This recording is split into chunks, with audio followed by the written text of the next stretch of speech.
എന്നെ സംബന്ധിച്ചിടത്തോളം, ഞങ്ങളെ സംബന്ധിച്ചിടത്തോളം അവതാരകർക്ക് കുറേ കൂടി വഴി എളുപ്പമാക്കി തന്ന ഒരാൾ, ഒരുപക്ഷെ ഈ ഒരു പേരിനെ മുമ്പും ശേഷം എന്ന് വിശേഷിപ്പിക്കാൻ പറ്റുന്ന അവതാരകരിൽ ഒരാൾ, അല്ലെങ്കിൽ 2 പതിറ്റാണ്ടിലേറെയായിട്ട് സ്റ്റേജ് ഷോസ് ആയിക്കോട്ടെ, TV ആയിക്കോട്ടെ, ഇയാൾക്ക് പകരം മറ്റൊരാളില്ല എന്ന് പറയിപ്പിക്കുന്ന ഒരാളേ ഉള്ളൂ എന്നെ സംബന്ധിച്ചിടത്തോളം.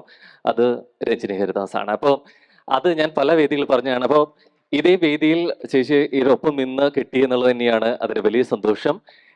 ആ സന്തോഷം നേരത്തെ പറഞ്ഞ പോലെ ഇരട്ടിയാക്കുന്നത് വെച്ച് കഴിഞ്ഞാൽ പലപ്പോഴും നിങ്ങൾ ശ്രദ്ധിച്ചൊരു കാര്യമായിരിക്കും, ഒരു ഷോ ഏറ്റവും ഭംഗിയാക്കുന്നതിൽ, അല്ലെ, ഒരുപക്ഷെ MC എന്നുള്ള നമ്മൾ വിശേഷിപ്പിക്കാറുണ്ട്, മാസ്റ്റർ ഓഫ് സെറമണി. അപ്പോൾ പലപ്പോഴും ആ ഷോ ഭംഗിയായി എങ്കിൽ പോലും അത് കഴിഞ്ഞാൽ ഭയങ്കര വിശേഷിപ്പിക്കലൊന്നും ഉണ്ടാവിരിക്കില്ല. ചിലപ്പോൾ വന്ന ഗസ്റ്റ് ആയിക്കോട്ടെ, ഓഡിയൻസ് ആയിരിക്കോട്ടെ, ഒരു ആങ്കറിന്റെ പോർഷൻ എത്രത്തോളം ഭംഗിയായിരിക്കും എന്നുള്ളത് പലപ്പോഴും വിശേഷിപ്പിക്കാറില്ല.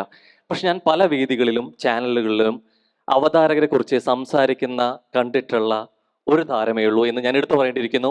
അത് മുൻപന്തിയിൽ ടിനിച്ചേട്ടൻ ഉണ്ടാവാറുണ്ട്. ഈ അടുത്ത സ്റ്റേജ് ഷൂസ് ആണെങ്കിൽ പോലും, അല്ലെങ്കിൽ മറ്റെന്ത് വേദികളിലാണെങ്കിൽ പോലും ഉണ്ടായിരുന്നു. അപ്പം ഒരു ആങ്കറെ പറ്റി എടുത്ത് പറയുക, അല്ലെങ്കിൽ ആ ചെയ്ത പ്രവൃത്തിയെ പറ്റി എടുത്ത് പറയുക എന്നുള്ളത് ഒരു അവതാരം കൂടിയാണ് അദ്ദേഹം, അല്ലെങ്കിൽ ഒരു ആക്ടർ കൂടിയാണ്. അപ്പോൾ ഭയങ്കര സന്തോഷമുണ്ട്. അതിനേക്കാൾ ഉപരിയായിട്ട് ഒന്നിലധികം ചാനലുകളിലെ ടിനിച്ചേട്ടനായിട്ട് ഷോ ചെയ്യാൻ പറ്റിയ സന്തോഷം കൂടിയുണ്ട്. അപ്പം എല്ലാം കൊണ്ട് ഇരട്ടി മധുരമാണ്.